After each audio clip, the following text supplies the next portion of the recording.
Welcome to the Explainer. Every government budget is really a story about choices. Think of it like a battle of priorities, where every single rupee is being fought over.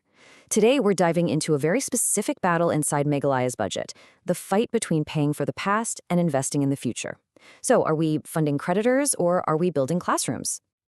Just let that sink in for a moment. This is really the heart of our whole discussion today. When the bills from yesterday demand more money than the dreams of tomorrow, has the past really taken over the future? Let's dig in and see. All right, let's jump right into our first section. We're going to use that very question as our guide to explore how this whole dynamic, past versus future, is actually playing out in Meghalaya's state budget. So what is this number? Well, this is how much Meghalaya is set to spend in the 2024-25 budget year, just to repay old loans. This isn't for new roads or hospitals or anything like that. It's just paying back debt. Now, just imagine for a second what 1,498 crore rupees could build. We're talking thousands of new classrooms, countless hospital beds, or desperately needed water projects for rural communities. This is the real cost of debt. This situation, where paying back debt starts to squeeze out the money for everything else, well, it has a name. It's a classic economic phenomenon, and it's called debt crowding out. As you can see, it's when government spending on debt, that's both the interest and the principal, starts eating up all the available money. Economists call this fiscal space. A good way to think about it is like your own household budget, right? There's only so much money to go around. And when a bigger and bigger chunk of it has to go to paying off old loans, there's just less left for everything else. And this right here really illustrates that conflict perfectly. On one side, you've got debt service. That's money for past decisions. On the other, you have social and development spending, money for future growth. They are in a constant tug of war for the exact same limited pool of funds. Okay, so we've covered the theory, but how does this actually play out in the real world? Let's dive into Meghalaya's budget numbers to see this crowding out effect in action. Take a look at this chart. That big blue slice, that's for pretty much everything else. Salaries, new projects, you name it. But that orange slice? That's the 1,498 crore rupees we talked about, going entirely to paying back old loans. That's the creditor's share of the pie. And as you can see, it's taking a pretty significant bite. In fact, more than 5.5% of the state's total spending is going towards this. And you gotta remember, this doesn't even count the massive interest payments. Those are budgeted separately. This is just for the principal amount. Now, if you're wondering why this is happening, look at this number.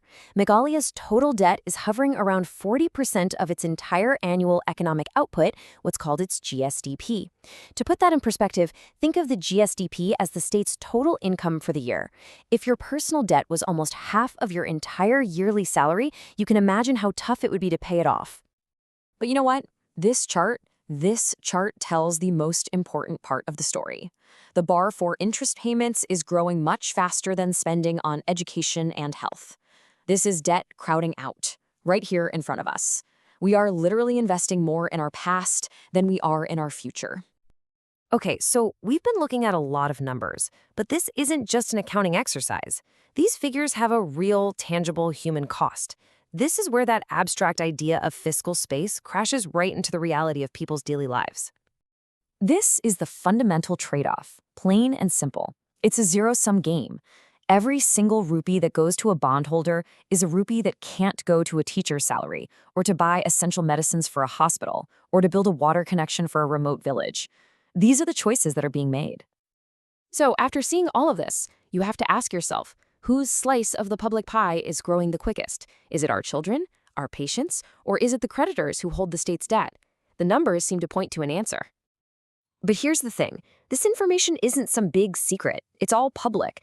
And you do not need to be an economist to figure it out. You actually have the power to look into this for yourself. Think of this slide as your toolkit. These are the primary sources where you can find the real story. The state budget documents, the CAG reports, analyses from think tanks. It's all out there, available to the public. This is where you can find the truth behind the numbers. And here's a simple 4-step mission to become your own budget detective. First, find the data for the last decade or so. Second, calculate a few key ratios. Third, compare the growth rates, just like we saw in that bar chart earlier. And finally, and this is the most important part, Take this data to your local representatives and ask them the tough questions. You have the power to hold them accountable.